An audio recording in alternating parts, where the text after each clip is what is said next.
What's up, everybody? Keith Allen here. And I'm Felicia Marie. And we are your hosts of the Santa Fe Film Festival. Let's check out who we have on the red carpet today. Let's do it. I am here with the amazing Jean, and she is the producer of Manzanar, Diverted, When Water Becomes Dust. That is a long one. I love it. So how does it feel to be an official selection here at the Santa Fe Film Festival? This is really awesome. It's my first time here in Santa Fe, and we've been just watching this film festival grow, and we really wanted to be here in person. So we feel lucky that we can be here representing the film in real life. Well, welcome. We're glad to have you. So for those of us that are watching at home, can you tell us a little bit about your film? Sure. It's a feature documentary that follows intergenerational women from 3 different communities. So the Native Americans and Japanese American World War II incarcerees, as well as environmentalists, and they band together to fight the LADWP to protect their land and water. Wow, that is incredible. I like that. So creative. Where did you get your inspiration for this? So I'll speak for my director because she couldn't be here. She is a third-generation Japanese-American filmmaker, and her parents have been incarcerated during World War II, and her grandparents as well. And it's really meaningful for me to be here because Santa Fe also had an incarceration camp, and it's a dog park now, so I'm going to go visit today, hopefully, after this interview. But, it's one of those stories that I don't think gets enough attention in terms of the American history. Like, I didn't know about Japanese American incarceration growing up until I was an adult.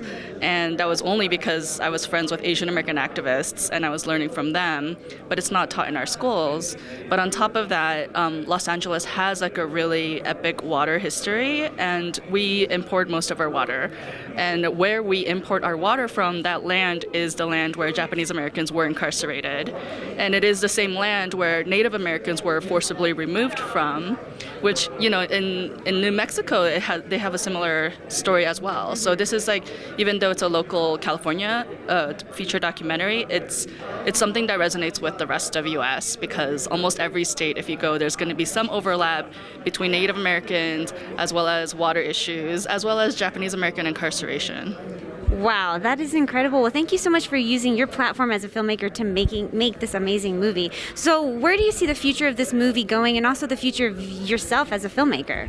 Sure. So this film is going to be broadcast on a PBS platform, which I'm not sure if I can totally announce which one yet, because it's not publicly announced yet, but we will have a broadcast, and so we're really excited about that because that's been our goal the whole time. We are excited that a lot of Americans can see it from anywhere.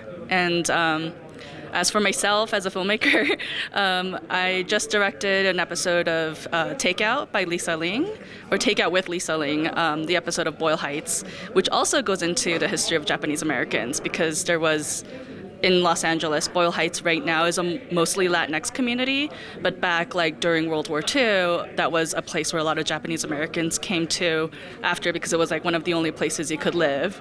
So there's all these hidden histories, so I'm very interested in that. And I'm developing another food show, so. Yes, okay. All right, you are making waves, and I love that. Thank you so much for joining us here on the Santa Fe Film Festival Red Carpet. Thank you. Thank you.